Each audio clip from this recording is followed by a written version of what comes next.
We have this much ballyhooed major projects office that's supposed to smooth the path, maybe even help with financing for infrastructure projects, including mines and electric transmission lines. Our guest has some concerns, though, about this approach. We're joined by Candace Laing, CEO of the Canadian Chamber of Commerce. Candace, thank you very much indeed for joining us. Thanks for having me. You wrote an intriguing op-ed for the Globe and Mail, and you said, sure, this is all very well, but we can't just have a few favorites here. We need smoother reviews and quicker reviews across the board.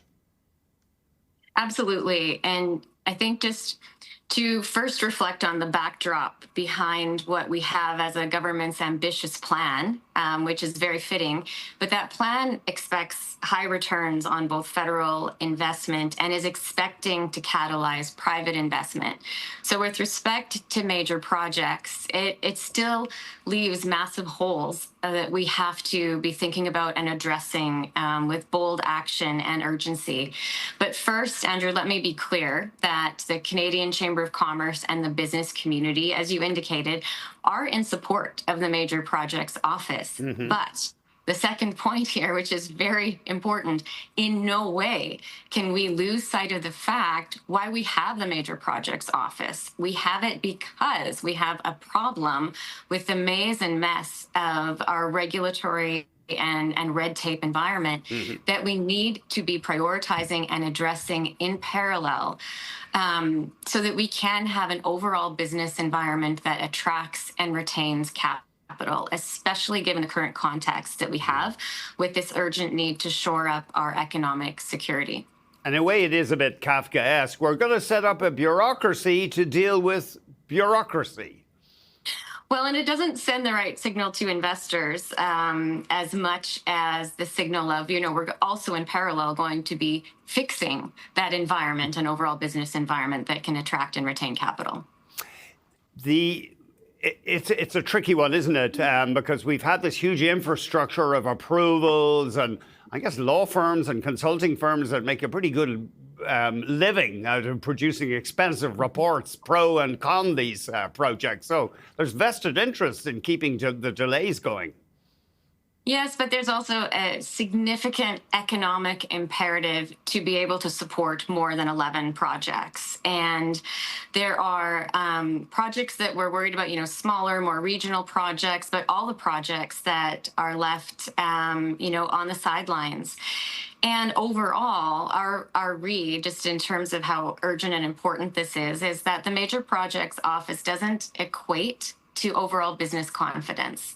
And our business data lab, Andrew, shows that, 5 quarters of decline in business confidence, which means we have so many businesses that are still cautious and hesitant to commit to costly capital investments. So the fear is if we don't address in parallel that overall environment and are really bold and ambitious about it, we will have firms holding on to capital. It could be 3 years from now and that capital's not deployed.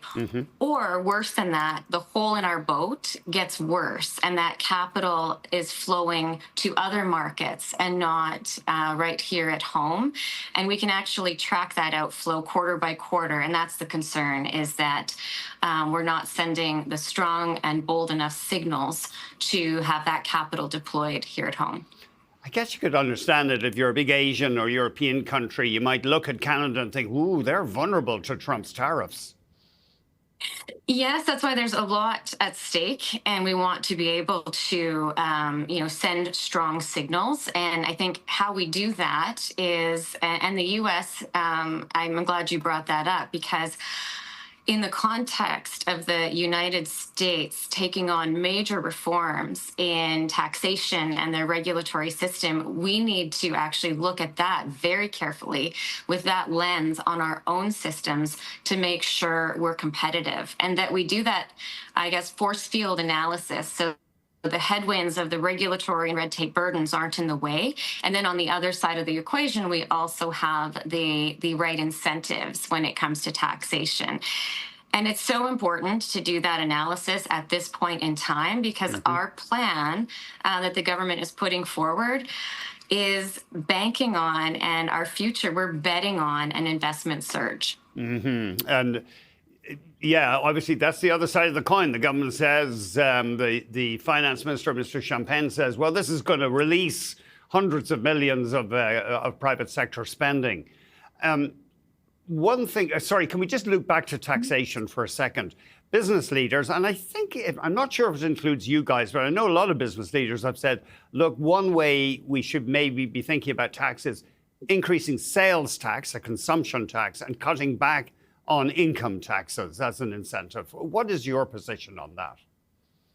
Well, we have a lot, and actually there's a lot of layers when it looks at taxation. I think when we look at what was in the budget, we look at that as a good start. When you look at things like the productivity super deduction and other changes, I think we just need to do that review, especially in the context looking south to the one big beautiful bill, and actually use that as the context to decide, okay, what are all the angles here we need to be looking at when it comes to tax and incentives? What in particular would you like to see the government do?